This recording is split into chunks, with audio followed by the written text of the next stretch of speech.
Hey y'all, welcome back to Healing and Dealing, talking all things TBI from a patient family member point of view. We're here trying to learn all we can about the brain, this injury, what we can do to heal from this trauma and improve our mental and overall health. We're not medical professionals, nor do we give medical advice. Know thyself.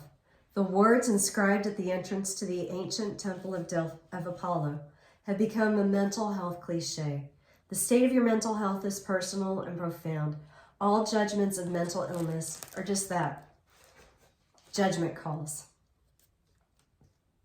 We are all normal sex. We are all up against normal because, as Michel Foucault, the French philosopher, wrote, the judges of normality are everywhere. We are in a society of the teacher judge, the doctor judge, the educator judge, the social worker judge.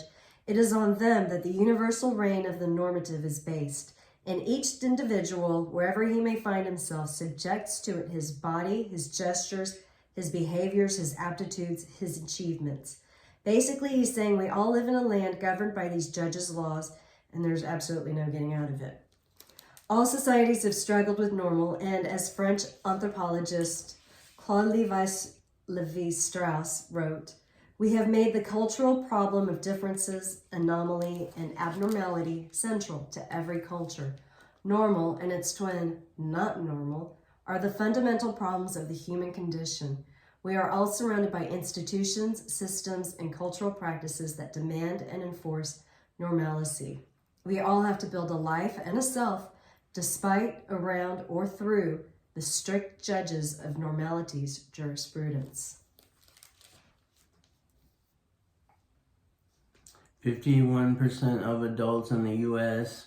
will have a mental health issue, anything from PTSD to anxiety to addiction. Labels are bad medicine. The shame and stigmatization could stop someone from getting the help they need. But on the other side, what is normal? That is a hard question to answer. Normal is subjective. By definition, it is the usual, expected, or standard state. By that definition, sickness is normal. Sickness doesn't have to be the way of life, and good health is a worthy goal. On this show, we look for non-pharmacological ways to improve our brain health. And the only place to start is where we are right now. If you want to know where you are starting, get your medical records and study them. Request your records from every doctor and hospital that has treated you. According to the Health and Human Services website, individuals have a right to a broad array of health information about themselves, including medical records, billing and payment records, insurance information, clinical laboratory test results, medical images such as x-rays, wellness and disease management program files, and clinical case notes, among other information used to make decisions about individuals. Doctor is straight up Latin, meaning teacher. Your doctor should be teaching you about your diagnosis and guiding you through every step towards the goal of better health. You have the right to examine your medical report and the responsibility of taking care of your health. If the doctor refuses to give you them, is a red flag.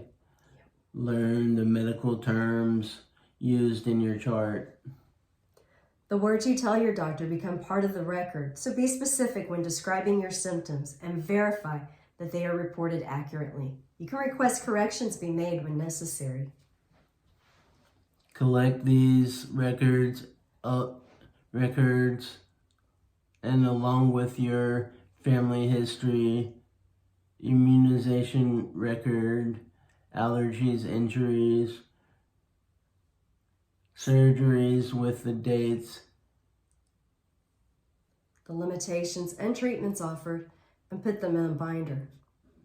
Create a list of all the medications you are taking, the dosage and their purposes, and keep the inserts too. You also want the names and phone numbers of all your doctors and emergency contacts. In an emergency, this information is highly beneficial. And even if you're not under regular medical care, a binder can still be beneficial. It's a place to record your blood type, track alternative treatments, over-the-counter medications and supplements, and their effectiveness. Your binder is also a place where you can chart your food intake, exercise regimens, mood charts, and luteal phase. And don't forget to include dental records, the toxic heavy metals that have been used for years in cavity fillings, root canals, and other dental procedures can have serious effects on your health. If you've stopped seeing a doctor, ask them to shred your documents. Do not allow your records to be shared with anyone. Medical records include Social Security and driver's license numbers, insurance information, and other data which is tied to your straw man. A straw man is a legal fiction defined by lawdictionary.org as a weak or flawed person with no standing. Legalese, like medical terminology, is a kind of foreign language. Words we think we know can actually mean something totally different. Like the phrase, "do you understand?" in legalese means, "do you stand under my authority?"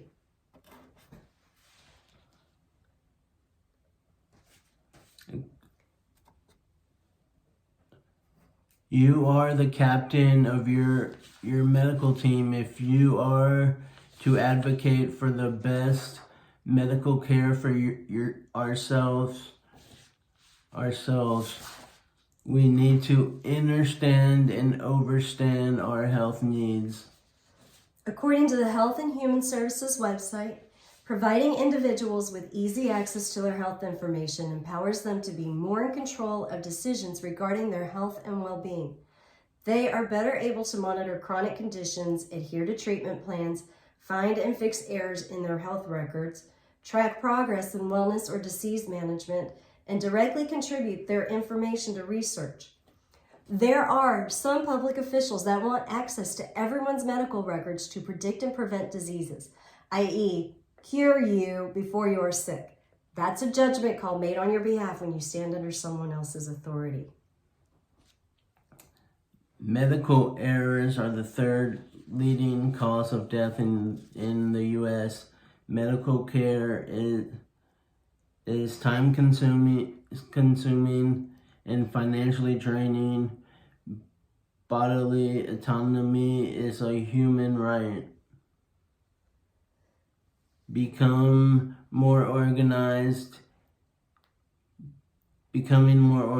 has health benefits such as reducing stress and anxiety and helps you feel more empowered. That's right. Your medical binder can help you track your progress, research alternative treatments, reduce the likelihood of medical errors, and protect you from malpractice. So our challenge for this week is to put together a health binder. Maybe use that as a starting point to get to know yourself. Thanks for joining us on this healing journey. We wish you the best of health, and we'll catch you on the flip side.